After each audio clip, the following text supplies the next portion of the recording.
அவர்களின் நெஞ்சில் குடியிருக்கும் கழக தோழர்கள் மற்றும் கழக நிர்வாகிகள் அனைவருக்கும் இந்த மாலை வணக்கத்தை தெரிவித்துக் கொண்டு, இந்த மாலை வேளையில் உண்மையிலேயே சிறப்பாக ஏற்பாடு செய்த இந்த கூட்டம், ஒரு ஊராட்சி சார்பாக இந்த கூட்டம் இங்க நடைபெற்றுக் கொண்டிருக்கு.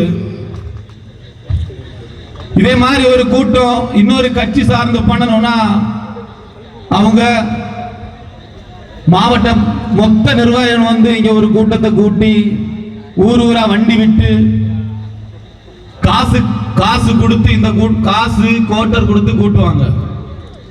நம்ம தளபதி ஒரு கூட்டம் கூலி கொடுத்து வார கூட்டம் இல்ல, கூலியை விட்டுட்டு வார கூட்டம்னு நான் சொல்றேன். அதுக்கு உதாரணம் இந்த கூட்டம் தான். உண்மையிலேயே இன்னைக்கு காலையில ஹைட்ரோ கார்பன் திட்டத்தை எதிர்த்து இந்த ஊர் சார்பில் ஆர்ப்பாட்டத்தை நடத்தி இருக்காங்க.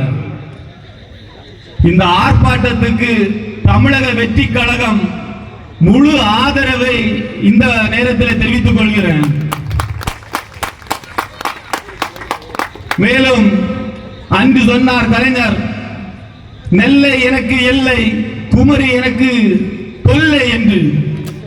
அதை இன்று செய்து காட்டிக் கொண்டிருக்கிறார் நம்முடைய மாண்புமிகு முதலமைச்சர் முத்துவேல் கருணாநிதி ஸ்டாலின் அவர்கள்.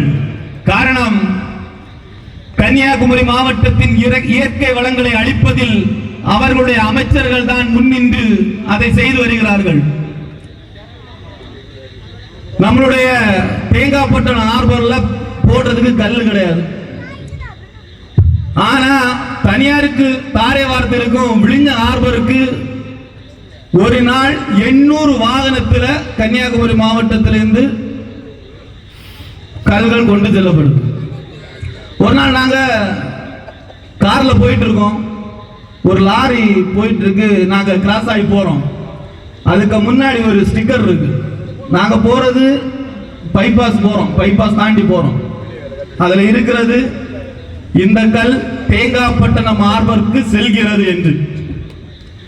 தேங்காய்பட்டணம் ஆர்பருக்கு கொண்டு போறது மாதிரி ஒரு ஸ்டிக்கரை ஒட்டி கேரளாவுக்கு கடத்துறாங்க.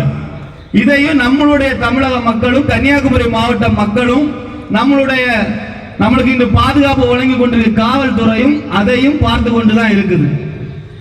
உண்மையிலேயே 2026 தளபதி அவர்கள் அந்த நாற்காலியில் அமரும் போது தமிழகத்தின் சட்ட ஒழுங்கு சரிபட நிலைநாட்டப்படும்.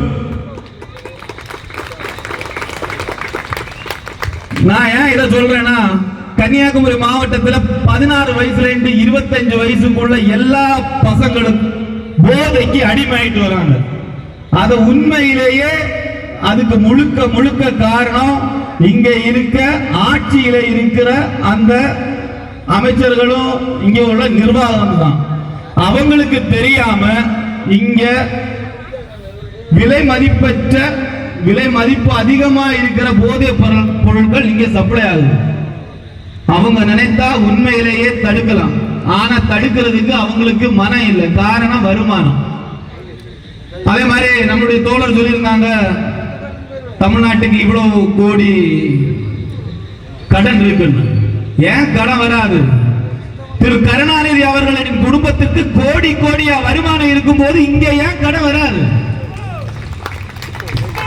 நாட்டை வளர்த்த, தமிழ்நாட்டை பாதுகாக்க ஒவ்வொரு திட்டத்தை கொண்டு வர சொன்னா அவங்க வீட்டை வளர்த்துட்டு இருக்காங்க.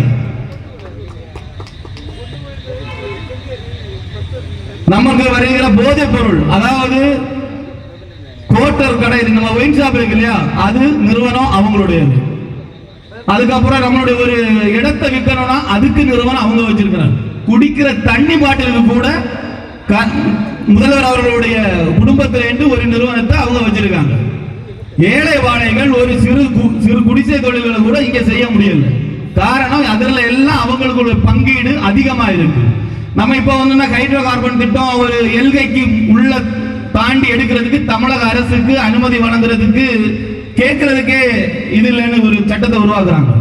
ஆனால் நம்மளுடைய தமிழக முதலமைச்சர், அதாவது நம்மளுடைய கடற்கரை கிராமங்கள்ல இருந்தெல்லாம் சமீபத்து கொஞ்சம் ஒரு மாதத்துக்கு முன்னாடி தமிழக முதல்வரை சந்திச்சு ஒரு கோரிக்கை வச்சாங்க. எல்லா பக்கம் போஸ்டர்லாம் ஒட்டியிருந்தாங்க, இந்த ஹைட்ரோ கார்பன் திட்டத்தை நிறுத்தணும் அப்படிங்கிறதுக்காக. இது அந்த கூட போன ஒரு ஆள் தகவலை நம்மள்ட்ட பகிர்ந்துக்கிட்டாங்க. தமிழக முதல்வரை சந்திச்சிருக்காங்க, சார் இப்படி ஒரு ஹைட்ரோ கார்பன் திட்டம் அங்கே இருக்குது. அவர் கேட்டது உண்மையிலேயே நான் கையெழுத்து போட்டேன், எனக்கு தெரியாது. அப்புறம் தான் அங்க இருக்க தகவல் கேட்டா அவர் ஆட்சி அதிகாரத்தில் ஏறின 46வது நாள் அவர் கையெழுத்து போட்டிருக்காரு. உண்மையிலே ஒரு முதலமைச்சருக்கு இங்க எந்த திட்டத்துக்கு கையெழுத்து போடுறேன்னு தெரியல. எப்படி தமிழ்நாட்டு மக்களை காப்பாற்றுவார் அவரு? உண்மையிலே சொல்றேன், நீங்களாவே ராஜினாமா பண்ணிட்டு போங்க. இல்லைன்னா 2026 முதல் தமிழக தளபதி அவர்கள் தமிழகத்தில் இருக்கும் வரை நீங்கள் ஆட்சியில் அமர முடியாது. தமிழக மக்கள் மிக எழுச்சியோடு அவர்களுக்கு வாக்களிக்க தயாராகி விட்டார்கள். கன்னியாகுமரி மாவட்டத்தில் 6 தொகுதிகள் இருக்கு. நீங்க நினைக்கிறீங்க கடைசி சமயத்தில் பிஜேபி வந்துடும், தாவேக்காவுக்கு ஓட்டு போடாதீங்க, பிஜேபி வந்துடும் சொல்லி ஓட்ட மாத்திரலாம்.